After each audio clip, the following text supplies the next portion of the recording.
భారతదేశంలో ఎక్కడ ఇటువంటి సంఘటన జరిగినా కానీ వారికి ప్రత్యేకంగా న్యాయం జరగాల్సిందే. ఒక్కొక్క కేసు ఒక దాంతో కంపేర్ చేసి అక్కడ జరగలేదు ఇక్కడ ఎట్లా జరుగుతుంది అంటే ఆ విధంగా మనం కంపేర్ చేయడం కాదు. ఇప్పుడు మీ అందరికీ ఒకటే చెప్తున్నారు, ఇప్పుడు ఎవరికో అన్యాయం జరిగింది అంటున్నారు కదా, ఇదే మీడియా మిత్రులు మరి 1200 మంది బలిదానాలు అయ్యారు కదా, అడిగారా మరి మీరు?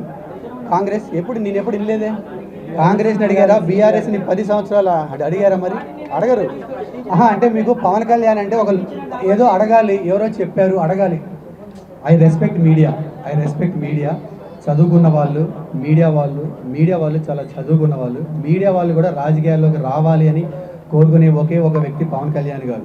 చదువుకున్న వాళ్ళు, మీడియాలో ఉన్న వాళ్ళు, ఐఏఎస్లు, ఐపీఎస్లు, కొత్త తరం రాజకీయాల్లో ప్లీజ్ దయచేసి అది ఎంకరేజ్ చేయండి. అంతేగాని కాంట్రవర్సీలు, మేము తెలంగాణ బిడ్డలం, మాకు ఇక్కడ అన్ని హక్కులు ఉన్నాయి, మమ్మల్ని ఆపే దమ్ము ధైర్యం ఎవరికి లేదు. జనసేన పార్టీ ఇక్కడ ఉండబోతుంది, ఇక్కడ వెళ్ళబోతుంది ముందుకి. కాంట్రవర్సీ క్వశ్చన్లు అడిగితే కాంట్రవర్సీ ఆన్సర్లు వస్తాయి. మనం ఈరోజు చాలా మంచి ఆనందకరమైన వాతావరణంలో కలుసుకున్నాం. పార్టీ ఆఫీస్ ఓపెన్ అయింది. పాపం 1,00,000 మంది సభ్యత్వాలు తీసుకున్నారు.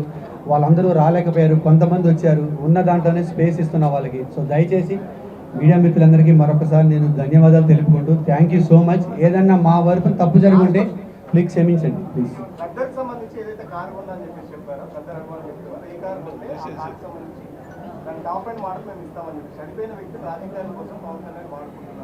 ఎవరు చెప్పారు ఇస్తామని? అది ఎవరు ఇస్తామని ఎవరన్నారు? అది ఎవరు ఇస్తామని ఎవరు చెప్పారు? కారు వాళ్ళ కూతురు ఇవ్వమండి, ఫస్ట్ ఇచ్చాక మాట్లాడతా.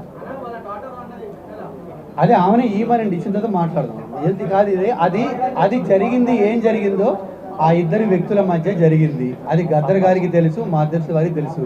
వాళ్ళ అనుబంధం ఎంత గొప్పదో వాళ్ళిద్దరికి తెలుసు. ఒక చనిపోయిన ఉన్నతమైన వ్యక్తి గురించి మనం ఈరోజు మాట్లాడుకోవడం మంచిది కాదు. ఆయన చెప్పాలని చెప్పలేదు, ఆ రోజు ఆయనకున్న అనుబంధాన్ని చెప్తూ ఒక మాట. ప్రతి దాన్ని రాజకీయం చేయాలంటే మరి ఇప్పుడు మీరు మాట్లాడేదాన్ని కొన్ని 100 రాజకీయాలు చేయొచ్చు. మన ఉద్దేశం అర్థం చేసుకోండి.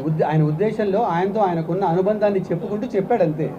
ప్లీజ్ దయచేసి మీరు చాలా ఉన్నతమైన విలువలు కలిగి ఉన్న జర్నలిస్టులు ఇక్కడ ఉన్న వాళ్ళందరూ ప్లీజ్ దయచేసి కొత్త తరాన్ని రాజకీయాల్లో రావడానికి ఎంకరేజ్ చేయండి. చాలు, మనం చూస్తూనే ఉన్నాం.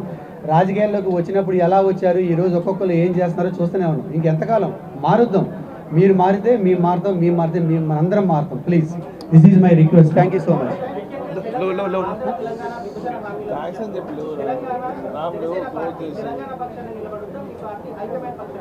తెలంగాణ జనసేన పార్టీ తెలంగాణ పక్షం నిలబడుతుంది. బట్ 2 రాష్ట్రాలలో ఎవరికి అన్యాయం జరగకూడదు.